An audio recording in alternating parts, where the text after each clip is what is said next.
Many in the real world know the ARCA Menards series as a training ground for stock car racing, but in iRacing it's built on a whole new dimension as some of the most dedicated drivers head to these super fast, super unique sprint races that are truly unlike anything else on the service. This is the ARCA Menards series, and this week we're at Homestead-Miami Speedway, an all-time favorite of the NASCAR fan. It's super multi-groove but super challenging as drivers will run up around the outside in this sweltering Florida heat.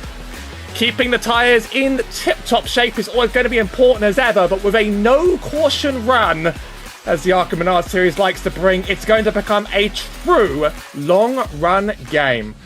We're just about to transition ourselves into qualifying for this top split race where we have the absolute greatest SOF drivers, and I'm Howie Burroughs as ever, and I'm joined alongside by Justyn Reynolds, who knows the oval side of iRacing just as well as anybody else. How are you feeling about this race? It's going to be a little interesting run. I mean, the storyline here at Homestead, it's always about your tire wear. This track is hot, lends itself to a lot of good passing, especially right up there on the top.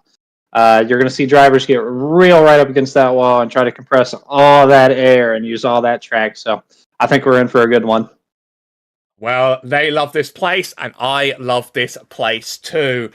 Usually, as I mentioned, it's a D-Class series in iRacing, so they leave out the cautions, and this provides this interesting bell curve where people say they want the cautions for a bit, but then the pros will come back to this event because they really want that long run racing. Sometimes your oval races get completely derailed by back-to-back cautions. This is, for the best drivers in iRacing, an absolute 40-lap showdown, and in these detuned Gen 4 cars, which they're a little bit outdated, but they are still absolute favourites of the field, I think. They've always been good to watch running, especially if our brand new on the iRacing devlog with the brand new ARCA bodies. These ain't much too long for the service, so we got to really enjoy the few races we got left with them. Yeah, they're going to have a bit of a send-off soon. The new ARCA car, hopefully it's fun. The new Gen 4 car, hopefully it's fun. This is an old nationwide car. Do we know exactly from when it was set? Or it's okay if you don't know that one off the top of your head. That's a bit of a long shot. I don't know the exact year off the top of my head, but it's somewhere within the time frame of the early 2000s to the early 2010s. A good old, back when it was the nationwide series, of course. It's not even like really a Gen 4, but it's our favourite little mutant iRacing creation. I love this thing to bits. It gives you the exact feedback you need. It communicates really well. It's loose, but it's not crazy.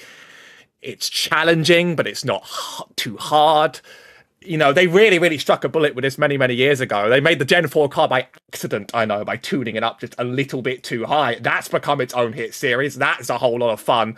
But people still they've still got a hunger for this long-run style of race where good old ARCA farmer Justyn Yee has so far put it on pole for 33.5. If you're going to practice for any week on the schedule, and I say any week on the schedule because whoever comes up with the ARCA schedule puts on some crazy stuff. This is the week you want to be prepared for. This is a classic track, one of those that I know is an absolute all-time favourite of many. So we're running into the end of qualifying now. Everybody only gets 2 laps, 5-minute session. Thankfully, it means we get into the race a little bit sooner. And, miracle be have it, there's going to be a pace lap for me to do the grid over. It's amazing the things you get with modern technology. With these standing starts, you just often try to rush as quickly as possible. Just try and notice some movements. Brad Newman there setting the P4 time, getting ahead of Thomas Reed. Obviously very hard to keep track of everybody in lone qualifying. I am an apologist for apologising for lone qualifying. I'll try and get the details about the race SOF as soon as I can, but let's just say we have 7 and 8Ks in this lobby. This is the first race after the hour split. Everybody is just absolutely obsessed with getting into it. Some of them have done some good practice going into them, though. I mean, especially for a track like Homestead. Gotta always take with what you can get it here at Homestead. Main storyline throughout the day is just going to be managing your rubber. Teams can usually up to see about 2 seconds worth of fall off over the span of a 40 laps. So it's really going to be who can keep that tire underneath them. And it's about when you make that attack, because as someone like Justyn would say on his many great YouTube teachings, he's taught me as well as many others, it's all good saving the tyre, but the next thing you need to do is make sure you actually take advantage of it and actually push for the win. And it's when we're going to start seeing that crossover period happen that becomes a really interesting point of attack for these drivers. When do they turn it from saving to attacking? They are not going to be bailed out by incidents. They are not going to be bailed out by a yellow flag. They have to absolutely run it all the way to the end. And as the drivers grid up, we can get the whole grid now. I'm not under an insane time pressure. It's unbelievable. Justyn Yee does do it. He puts it into P1 right next to Larry Pace, very shortly behind James Laubach in P3 with Mark Greco in 4, Brad Newman in 5, and Thomas Reed in 6. One benefit of doing the American series is that the names can probably be gotten on the first try. Matthew Mogula on 7th with Caleb Bryan on P8, Barry Neal with 9, and Tyler Reef on T10. Trevor Baxter's behind alongside Vincent DiMatteo the 3rd. Not just an iRacing number we got there. Still more, I believe we have a full grid today. Will it roll over? Lee Bryan in P13 with Sean. That's the first hard one. That's the first hard one for me today. Sean Hilekowitz in P14, Robert Goetz in 15, and Matt Seidman in 16, Scott Stafford in 17, and Eric Bieber in 18. Filled out by the back rows with Zachary Triplett, Joseph Phelps, Luke Thompson, Zach Moses, and Keith Thomas. You know, it's quite a wide split. You have some 2Ks at the very bottom as well as those 7Ks at the very top. So no faulting anyone for not keeping up with the pace of the farmers as we head into this pace lap. Top line usually is advantageous around here for speed, but bottom line's where they go for pace. So who really has the advantage coming off the pace lap here? I'm going to say the leader. They still get control of the field on the start. I think Justyn Yee is going to full-on use that advantage he has here on the start. I would not be surprised to see him pick either the low side or the high lane, but I don't expect to see him running in the middle of the track today. The middle is, it's sort of a game, I think, for the super long runners. While this will be a long run, it's only going to be the one run. I believe the pace car's going to pull in now. We get 1 to green around this circuit, so we are. Pace car's in. Justyn is in full control, and he gets going. It's green, green, green. Good launch from Justyn. Larry and James Laubach filtering behind it, almost 3 wide down behind him. And we've been missing the car audio, but don't worry, it's here for you. Don't worry. Already seeing drivers gravitate to that top. Watch as they get up right against that wall. You're going to see them try to pressure in all that air against the wall, try to get all the grip they can. Either that or they're going to dive right there and try to put their tires right over that white line. Already seeing drivers in the back file up against and smack that roll in the rear of the photo. I am the sort of driver that likes to keep it in the wall as much as possible, so not quite as a decision-making point. Justyn starts on the high line. He's going to be running that for a while to gain an advantage, with Larry just about below on the bottom. Bit of moving down behind. Going 3 wide here between Mark Greco, Brad Newman, and Caleb Bryan. But usually that inside line, it's faster on the inside, on the beginning, and then in that, as we hit exit. Ooh, no, the 28. There comes the run. Exit. But yeah, there comes the run from the 10. There it comes. Early positions are going to be vitally important around here as well. You want to get that track position before you want to play the true saving game. But it's about when you turn the tap off one end and when you turn it on the other. It's going to be... Everyone's going to have to make their own decisions about here, but we're seeing more and more drivers at the front already start saving their tyres. A little bit of getting loose from Justyn. Absolutely pushing those tires to the max. Only 18 inches here on the rear tire base. Absolutely slide them in here in the hot Homestead heat.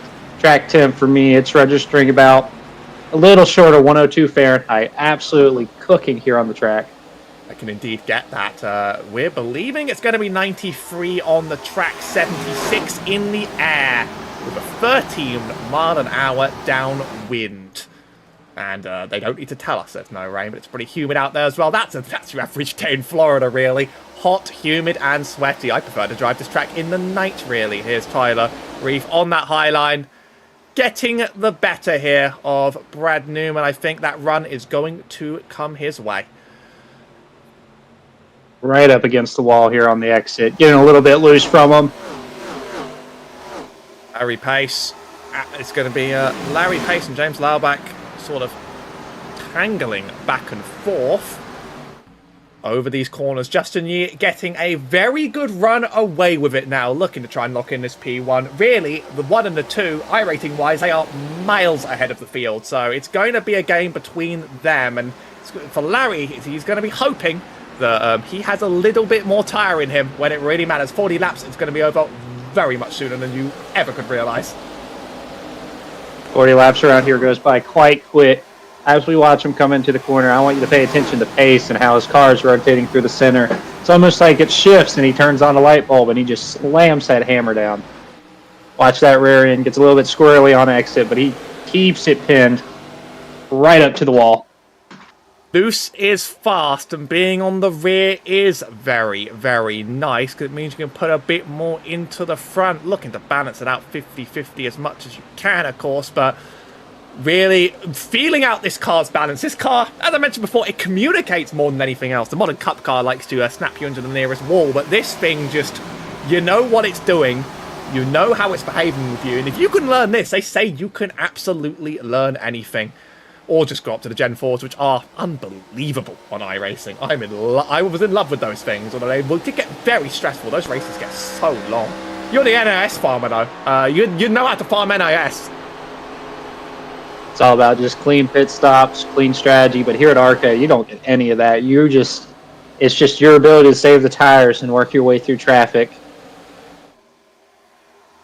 We're gonna something we're starting to see managed in the back of the field as they get into the wall there. 2x2 going through the turn 3. We're already starting to get some wall smacking around here. This is one of those tracks, it's going to punish you so hard for going just over the line, but it really makes you dice with death. Looking at the back here with Zachary Triplett, who's also having some side-by-side battles of his own. With no playoff implications, really. You can focus on any good battle you see around here. As further ahead, Barry Neal and Vincent DiMatteo are also fighting it out. So much moving around here. It's going to string out a bit over the course of this race. We're not going to see a rack 'em and stack 'em, but I think this is a very competitive field, and no one is quite going to disappear for good. For a long time, at least. Main storyline right now is just trying to find your groove that you're comfortable in, making sure you're not overworking the car, making sure you're keeping them off the bumps out of turn 3, that little loose access tunnel coming off of turn 1, just making sure you don't shock your tires. Just a long game right now. Got about 31 to go, maybe 30 time this time by. We're now in the middle of the race, and as you mentioned, the action might start to slow down, although that is one driver looking to still run it around the outside and make some time up on people. Looks like that is the number 10, still trying this high line, still trying to get speed out of it. We're going to see it cool down in the middle, and then the pressure cooker is going to amplify at the very, very end. Everyone's tires start even, but they sure don't end the day that way. Like I said earlier in the show, tires, you can expect about a 2-second fall off here in the ARCA series. As we watch here on the gyro cam, you can see that thing get a little bit loose of the car in front of Mr. Thomas here. Absolutely sliding around here on the bottom. Watch as they come through the center as that car in front of him slides up here in the center. Comes back down, he pins it up and goes out to the wall. Almost looks sideways through here. So that little sliding up the track we saw from that free up ahead, is that more of a mistake or is that more of the game? I know you don't really like sliding around here. You kind of want to go where the car sends you, but you can sort of see these cars laterally shift their way up the banking. Is it a bit of a cheese grater here? Homestead's a very high-profile track. There's not a lot of grip here. You're really asking a lot of the tires. Here at Homestead, and along with many other tracks, we see drivers get up there and rip the wall. There's kind of like a aero phenomena there where it compresses the air and gives you a little bit more lateral grip right up there against the wall. We're seeing some drivers take advantage of it while others are electing to slow it down, really try to ease that tire in on the bottom line, but it's a hot track. It's hard to save anything here. I mean, every time you send me here in the day, I start to cry about it. As 28 here fights the good fight on the rear bumper. It's a Stim Stamp 28 for a Caleb Bryan running the car number 9. Oh, I forget that's the fun. That's the fun of running with a sim stamp with the custom stamp liveries. You see him in the ovals, and you can't trust anything that you see. Might as well take the numbers off the field as it stands. Caleb Bryan able to get the better right now of Mark Grechko, but these two might tussle for it in the next few corners, or we could see Brad Newman behind try and make the most of it. But I'm seeing that 10, he really is just wall running it every single lap. He's trying to get pace out right now. From my experience, you're able to really get up there and wheel that thing and put it on the right rear. He might feel most comfortable up there. Others look like they seem to love that little white line on the bottom. But here we go, stacked up 3 on top of the 28 here. Might see a run of the 10. Mark's been going for it. There's a bump.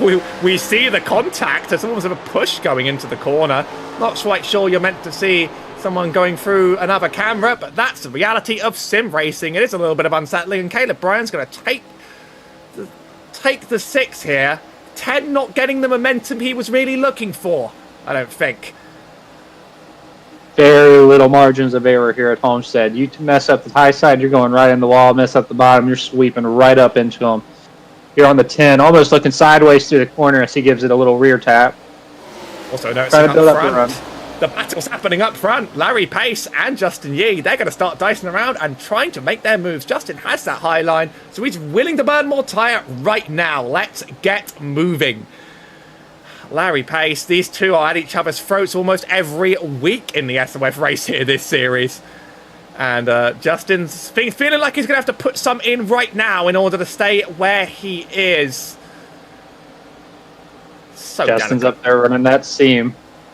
So right delicate between these two. Matters. And often do you see respect like this in an iRacing NASCAR race. Not every day. You've got to get the small communities to really trust others in that side-by-side racing. Don't see many murders around here. Brad Newman also still in this tussle back here. I feel like he's trading a lot of time and places with a 10. Might just be burning a little too much in order to achieve it. I worry. But at the same time, you know, in the time you have, are you really going to chase down the leader? Or are you going to take every position you can truly get? If he wants to fight those around that area, because Justyn and Larry seem untouchable right now, then you do you. I do say they look untouchable.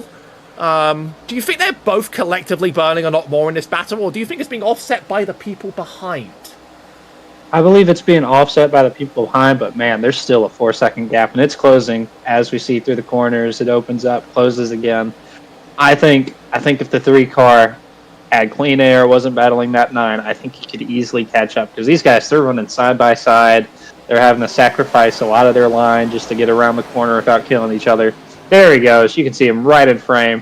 There's only about 3 car lengths in between the 3 of them.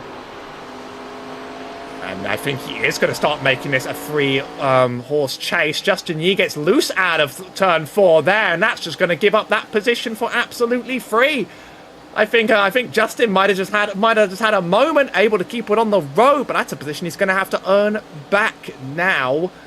It's unusual for him to drop quite that hard, I would say. That has to have been an instant, because now Caleb Bryan's looking to try and make the best of it as well as he runs on this low side. Momentum. It's such a big thing here at Homestead, especially in the ARCA series, because there's no yellow flags to save you. If you make a mistake and burn those tires, you got to low flip it. You got to try to cool them down while running as hard as you can, and that's a pretty tall feat for most drivers. I'm going to get a bit wide for Justyn's tyres there. He had the slide where he clearly lost places, and now he's having to battle people behind in order to play the game he was playing. He might not be able to make a chase up for this front if he's now going to be constantly chasing off Caleb's car from behind. And I don't think Thomas Reed wants to leave himself out of this equation either. It's not quite a Mustang, but we'll allow it. Caleb still on the high side. Still faster for now, but everyone here is a protagonist. Everything's getting a little bit shaky up front. Everybody's moving lines, trying to find where the clean air is. Because here with the high humidity, it is very easy to burn these engines hot and lose a little bit of performance. Don't let me outside in the middle of the Florida summer. They certainly haven't made this one appropriate for winter over here. This is absolutely scorching. A bit like what the ARCA series organizer likes to do. I'll be honest. He likes to make his tracks sweltering hot and then send you to the weirdest short tracks in existence and tell you to deal with it.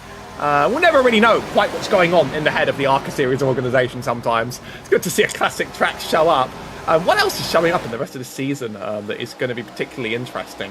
Well, how could I forget? Next week, it's Monza. I think I might have to hit the track for that one. Our favourite plateless plate track where people actually died in real life. It's coming to Class A, I believe, as well. Is there an incident here from Tyler Reef? It looks like Tyler Reef has indeed lost out. Might be able to catch a replay of that, but I see a collision. Was it with the wall? He's kind of running on his own here. I think he just gets loose and smacks it.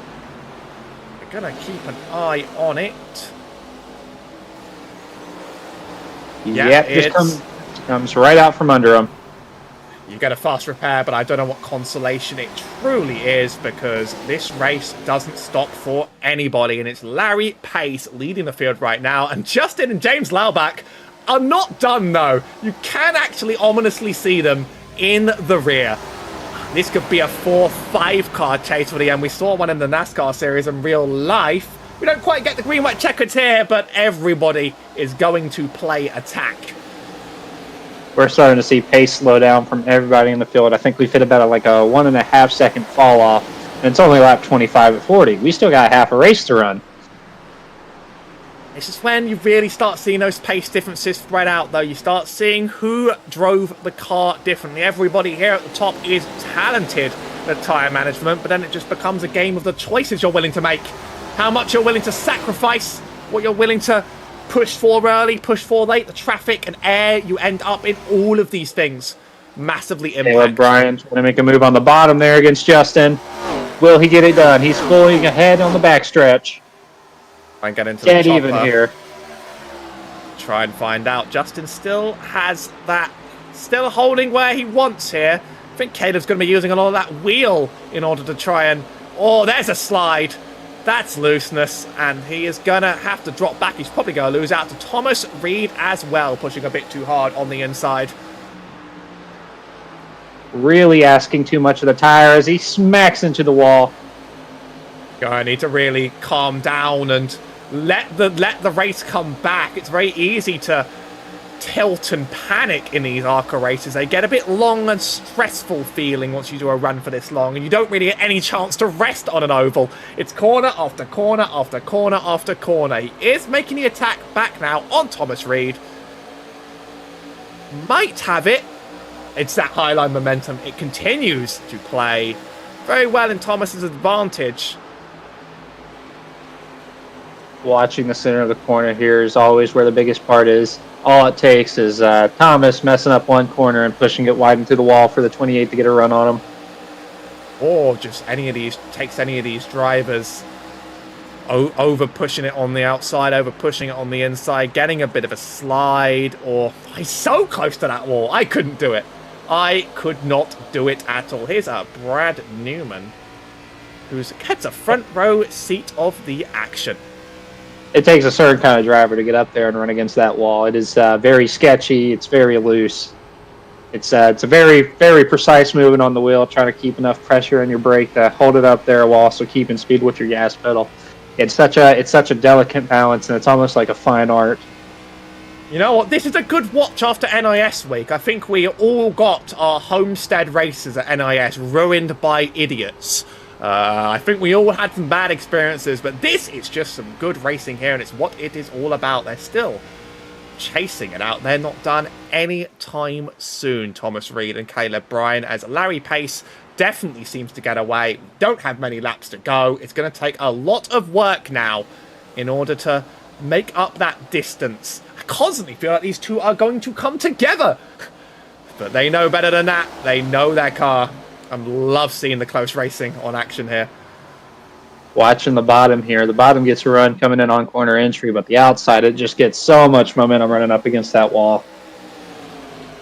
It doesn't look like he's making his move yet. And we can see Justyn Yee making the move on James Laubach too. So, 2 battles playing out at once. Brad Newman gonna sit behind in this, waiting for a mistake, waiting for a pressure moment. Barry Neal further behind, getting past Trevor Baxter. No, they are still chasing. Justyn Yee making the move now. That's a big dive. Got really planning on that rear tire now that we're on 10 to go. Trying to make the use of how much tire you got left. Makes you wonder if these drivers saved enough for them to go hammer time on these last 9 laps. Makes me hope for Larry's sake with that 2-second gap that he has been doing that and he hasn't been over pushing the car. It's easy to do that in clean air without lap cars, without problems. Don't think there are lap cars on the way. You might be able to update me on that one. No, it doesn't look like it. There's a big gap up ahead. So that clean air for Larry pace is exactly what he was looking for, getting Justyn out. But he fought his way back from losing it out quite a bit. He really did fight his way back up the field. Both are very talented drivers. I've raced against Larry. I've raced against Justyn. Guys are just on a whole nother level, a whole lot more skill than I got. Justyn's coached me plenty of times when I've needed help in a league race, just drop in and just get his help. And he also helped me drive the ARCA car for the first time. It was around Indy Motor Speedway where I first learned. And turns out I was putting both pedals down at the same time, and that was sort of ruining my run. Everyone, I owe a lot to him. But I don't know how people like him and people like Larry learn the track so quickly. He did just push a video about this on his YouTube channel, in fact, about how he learns a track combo so quickly. But I still just, I don't have the skill, don't have the talent. Maybe he should just keep making guides for me. Maybe I can just listen to someone else, just parrot the true knowledge as to how to do this. Maybe I'll never be a pro, but you'd have more experience. You are definitely a stronger iRacing driver than me on this field, Justyn. I'd say I'm probably mid-pack in this split. I don't think I'd have the pace to take it up to either of the leaders. Both of them are just phenomenal drivers, especially Larry there, pushing almost a 3-second gap to the remainder of the field. Just crazy stuff up here. 6 to go, 5 to go next time by. I wouldn't even make it into this split, but I'm hoping to work on that one.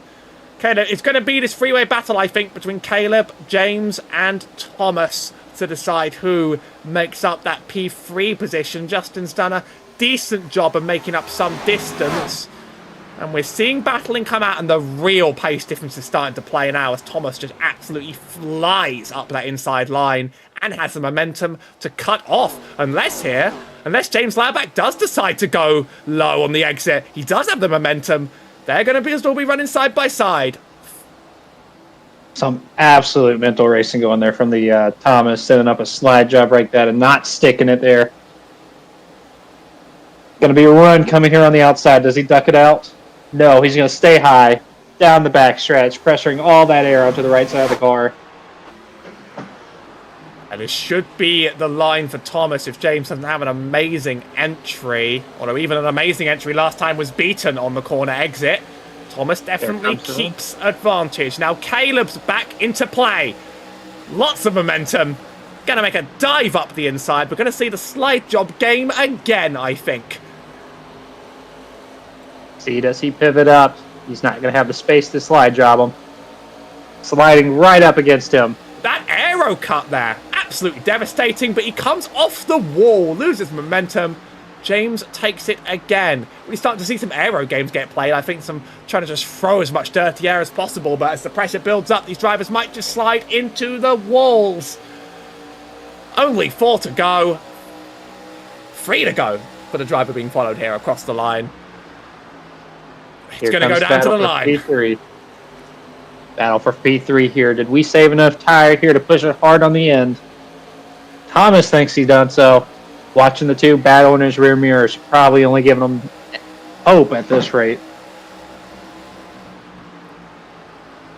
It's this battle for third that really is going to be the exciting headline here. Thomas Reed being able to run a few laps in his own air.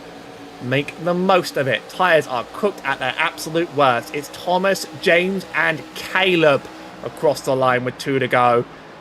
Will any try to make a crazy push? Caleb in the wall. Did he just lose it? Did he just take a little hit in the wall? Might be able to catch that briefly. That is a slow transition for a moment like this. I think he did make... I think I missed it again. Oh, no, on exit. He does sort of get pretty close to it.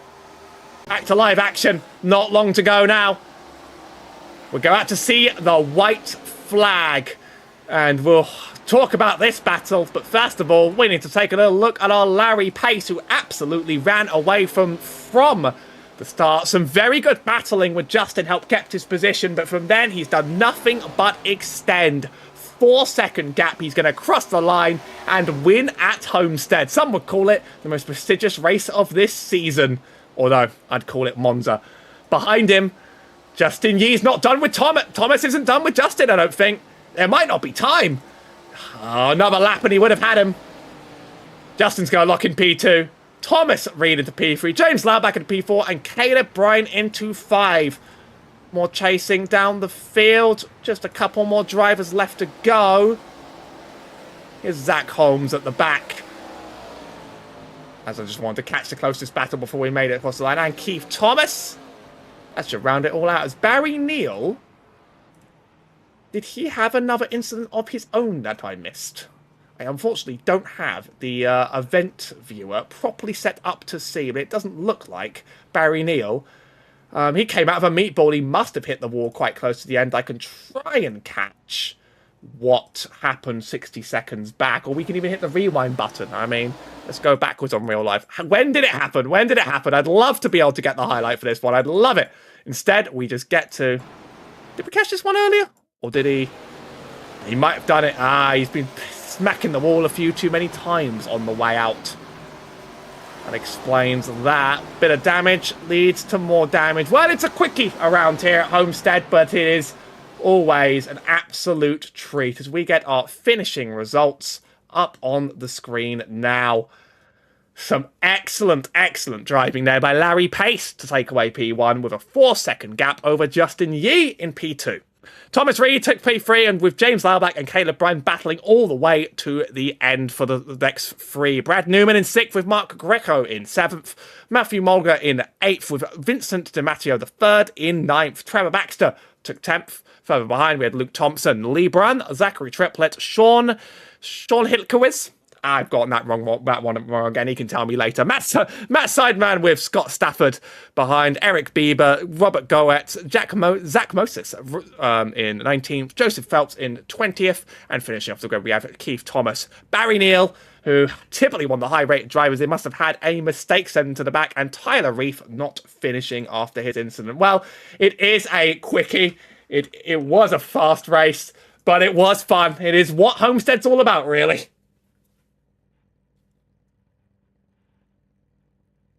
The field falls quiet with no more cars. I'm just going to give some small shout outs to other content on this channel because there's plenty more where that came from.